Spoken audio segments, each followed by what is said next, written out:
Hello, my name is James Scaresbrook and I'm otherwise known as the Intrepid Wino, and today I'm going to talk to you a little bit about wine tasting and talk about how to taste wine, or at least how I taste wine. So you might have watched some of my Let's Taste videos, and that is an effort, in essence what I'm doing is I'm opening a bottle of wine and I'm providing to you my first impressions based on my tastings, based on the aromatic compounds, the site, that kind of thing. So I'm going to sort of talk you through how I taste. It's not necessarily the way that everyone tastes. Everyone has their own kind of nuances, but hopefully it'll put it into context what you're actually watching with my Let's Taste videos. So there are a number of different steps you actually go through as you kind of looking at the different components of a wine. The three main components are the site, the appearance of the wine, the aroma, the bouquet, the smell of the wine, and then the taste. So I would suggest, actually, there's a short scene in the film Sideways, which if you haven't seen, then stop watching these videos and go and watch Sideways. It's fantastic.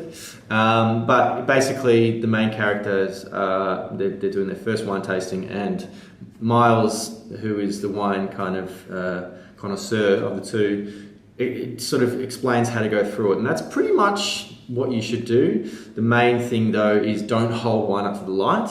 You should hold it on a white background down and allow the light to actually pass through the wine onto the white background. That's going to give you a much better view. And the other thing about wine tasting is it actually is better to spit wine, partly because when you are tasting a lot of wines, if you're visiting different wineries in a wine region, or if you're at a tasting and you're looking at 50 to 100 wines, you don't want to be swallowing because you are imbibing more alcohol, and that tires your palate much faster, and it means you are less capable of assessing the quality, assessing a wine, essentially. So, but the other reason is by spitting, you're actually allowing the wine to pass across all of your taste receptors a second time, so you are better capable of tasting the nuances of wine. So I'm going to talk you through a couple of wine tastings very, very quickly to sort of show you how you look at different wines. So firstly, we'll look at a white wine. This is the wine that I did a Let's Taste for last night. It's a Chardonnay, so it's a white wine, and I'm going to be using a glass designed by Plum Glassware, which was specially designed for wine like Chardonnay. It's the White B for complex white wines. So let's give it a little bit of a pour. It's not a bad idea to actually season the glass. So what that means is you pour a little bit of wine into the glass, coat the glass, and then tip it out into your spittoon.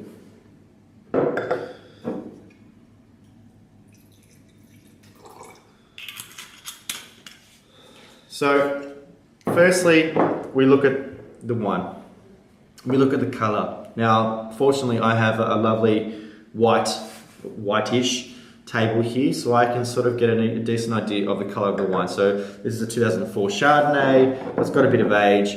That's going to play into the colour. It's quite a rich kind of golden colour. It's reasonably opaque, so you want to look at not just the colour, but also the clarity and the consistency. So a darker wine may have more skin contact, may have more age. When you see people kind of holding the glass like this, they're basically looking to see how much the wine thins out towards the edge of the rim. But that's probably more appropriate for red wines. So the site should be fairly easy. Most wines you can buy are going to be of sound quality as far as their appearance. So the next step is the aroma. So firstly, smell the wine without swirling it. Give it a good sniff. You really want to stick your nose into the glass. Breathe in. You want to get lots of air across your olfactory bulb, which sits at the back of the nose.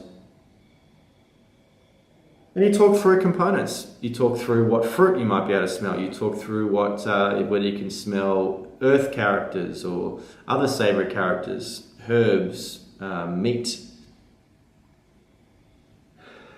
Then give it a swirl. Giving it a swirl introduces oxygen, and particularly with a glass like this, which has a nice big bowl, that allows lots more oxygen to get into the glass. What you're doing is you are unsettling the non-volatile components of the wine, and then it unlocks more complex characters in the wine. Then give it another smell, and you see what other elements you might be able to smell. So usually without swirling the glass, you'll be able to get a lot of fruit. Swirling the glass introduces more secondary and tertiary characters in the wine. Then you want to taste.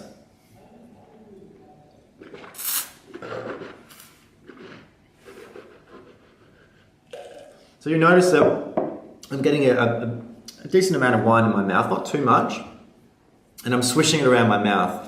What I'm doing is I'm trying to hit all of the different parts of my mouth, all over my tongue, roof of the mouth, the inside my cheeks, because there are actually taste receptors throughout the mouth.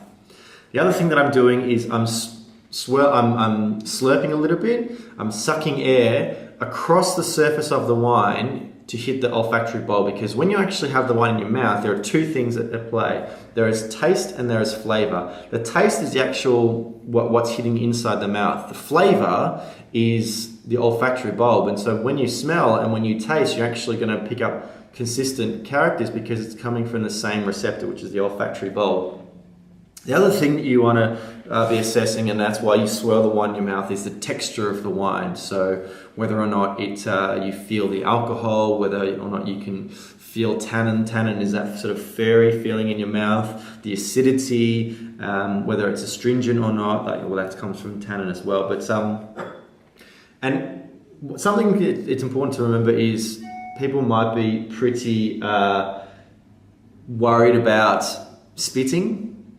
I do suggest practicing, but there's a couple of important things. You need to get the right amount. Too little or too much makes it much harder. So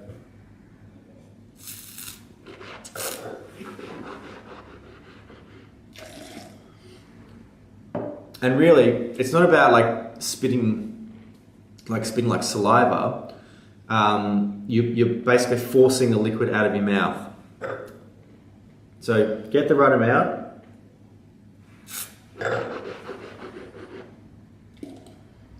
And just using your tongue, expelling the wine out of your mouth. Because again, that is going to allow you to taste even more. So that's a white wine. Let's look at a red wine. So this is one I opened earlier. It's a Pinot Noir, and I'm going to use the red B.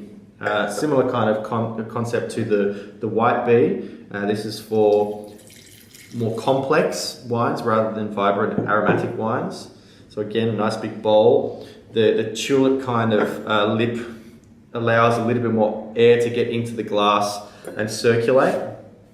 So again, we are looking at the colour against a white background.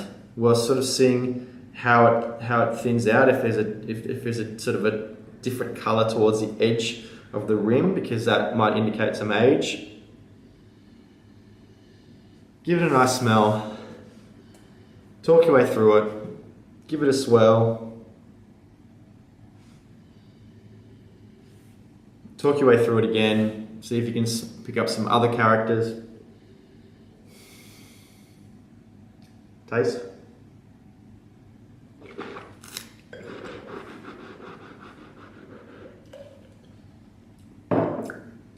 Really allow the little bit that remains in your mouth to hit every part of your mouth. Break down the different components.